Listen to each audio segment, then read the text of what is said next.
మనుష్యులు మాట్లాడే మాటలు వారి హృదయ స్థితిని బట్టి ఉంటాయని యేసు వివరించారు. మంచి చెట్టు మంచి ఫలములను, చెడ్డ చెట్టు చెడ్డ ఫలములను ఇస్తుంది. హృదయమందు నిండి ఉన్న దానిని బట్టి నోరు మాట్లాడుతుంది. మనుషులు పలికే ప్రతి వ్యర్థమైన మాటను బట్టి తీర్పు దినాన లెక్క చెప్పవలసి ఉంటుంది. నోటికి ఏదొస్తుంది మనం మాట్లాడడం కాదు కదా. నోటికి ఏదొస్తుంది మాట్లాడిస్తే అది ఎక్కడితో అయిపోదంట. విమర్శ దినమందు లెక్క చెప్పాల్సి ఉంటుంది. ఈరోజు నువ్వు నిందేసావు, ఈరోజు నువ్వు మాట్లాడేసావు, అయిపోయింది. ఫలాని ఫలాని ఫలాని ఫలాని వ్యక్తి ఇదిగో ఇది ఇది ఇది ఇది అని.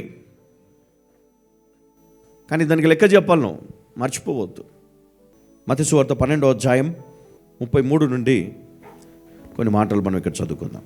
చెట్టు మంచిదని ఎంచి దాని పండును మంచిదే అని ఎంచుడి, లేదా చెట్టు చెడ్డదని ఎంచి దాని పండును చెడ్డదే అని ఎంచుడి. చాలండి. దీనిలో అర్థం ఏంటో తెలుసా?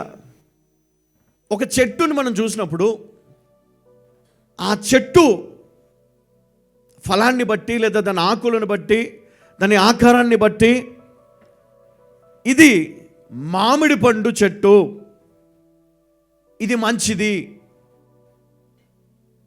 అందులో పుల్లటి ఉన్నాయి, తీపి ఉన్నాయి, ఇంకా కొన్ని పండ్లు ఉంటాయి, అవి తింటే చచ్చిపోతాం మనం.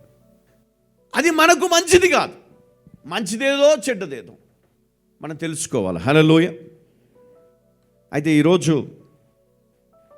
దేవుడు కూడా మనల్ని ఆ విధంగానే ఎంచుతాడంట. మరి మనం కూడా తీర్పు తీర్చేటప్పుడు అది మంచి ఫలమా చెడ్డ ఫలమునిచ్చే చెట్ట అనేది మనం ఎంచుకోవాలి. ఎవరో వచ్చి చెప్పారు అది మంచి ఫలం ఇస్తున్నా కూడా ఈ తింటే నువ్వు చచ్చిపోతావు, ఇంక అయిపోయింది అని చెప్తారు. కానీ అది దాని స్వభావం మార్చుకోదంట. మామిడి పండు చెట్టు దగ్గరికి వెళ్ళి ఎవరో నిందలు వేశారంట మామిడి చెట్టు పైన. వచ్చే సంవత్సరము అంటే సంవత్సరం గడిచిపోయింది, ఆ పూత వచ్చింది, ఆ కాయలు కాసాయి, పండ్లు అయ్యాయి. రుచి చూసి ఇది తీపివి అని ఎప్పుడు నమ్మారు? కాలం గడిచిపోయిన తర్వాత. అప్పటికి ఎంతోమంది కొట్టుకొని వెళ్ళిపోతారు, అందులో ఎంతోమంది విశ్వాసం కోల్పోతారు, ఎంతోమంది భ్రష్టులు అయిపోతారు, ఎంతోమంది శాపగ్రస్తులు అవుతారు, ఎంతోమంది దేవుని సంఘానికి లేదా ఆత్మీయ జీవితానికి విశ్వాసులకు దూరం అయిపోతారు. అందుకనే మరి యేసుక్రీస్తు వివరిస్తున్నాడు చెట్టు మరియు దాని ఫలము. ఇది మనిషి హృదయానికి సంబంధించి. మనిషి హృదయం, మనుషులు మాట్లాడే మాటలు వారి హృదయ స్థితిని బట్టి ఉంటుందని యేసు వివరిస్తున్నారు ఇక్కడ.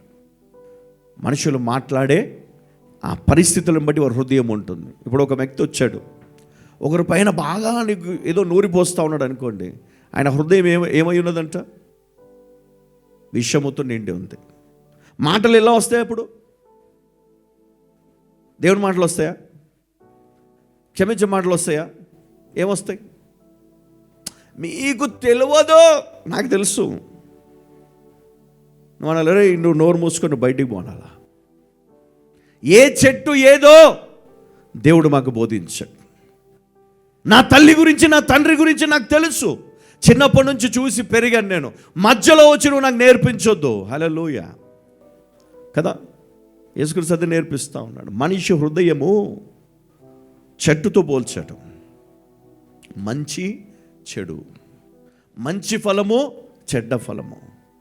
నువ్వు చూడట్లే ఇన్ని సంవత్సరాల నుంచి మంచి ఫలమా చెడ్డ ఫలము నీకు అర్థం కాలే. మరి ఎవడో వచ్చి చెప్తే నువ్వు నమ్ముతావేంటి? మీకు తెలుసా ఎన్ని భయంకరమైనటువంటి పరిస్థితులు అంటే, ఇక్కడ యేసుక్రీస్తు అంట, ఈయన ఎలాంటి వ్యక్తి అంటే, ఈయన గురించి యెషయా ప్రవక్త ముందుగా ప్రవచించాడు. ఏమని?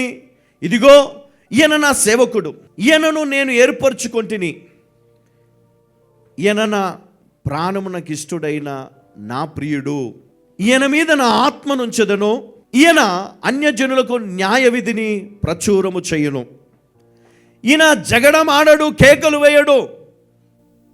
మనలోకి ఎట్లా ఇష్టం అంటే ఏదన్నా వచ్చి సాడీ చెప్పగానే ఎగ్గరేసుకొని పోయి తన్నాల కొట్టాలి, ఎలగొట్టాలి.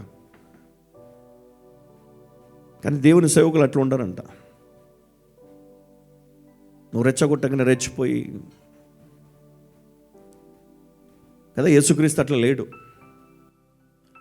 నిందలేశారు, ఏమో చేశారు, అయినా మౌనంగా ఉండడమే ఒకటి తెలుసుకున్నాడు ఆయన. ఎందుకంటే జరగాలి, అది జరగాలి, జరగాలి, జరగాలి. హల్లెలూయ. అందుకే చెట్టు అది మంచి చెట్టు మంచి ఫలములను ఇస్తుంది, చెడ్డ చెట్టు చెడ్డ ఫలములను ఇస్తుంది.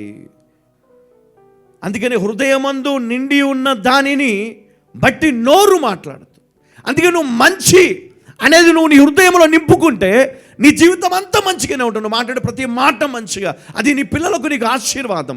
ఒకవేళ నీ హృదయం కనుక కుళ్ళుతో, కుట్రతో, అసూయతో నిండిపోయింది అనుకో, నువ్వు మాట్లాడే ప్రతి మాట అసూయ, నువ్వు మాట్లాడే ప్రతి మాట కుళ్ళు, నువ్వు మాట్లాడే ప్రతి మాట అది చాలా ఘోరమైనటువంటి పరిస్థితి. దానివల్ల నీ శరీరానికే కాదు, నీ కుటుంబానికి అంతటికీ నీవే శాపాన్ని తీసుకొని వస్తున్నావు. జాగ్రత్త. హల్లెలూయా, హల్లెలూయా, హల్లెలూయా.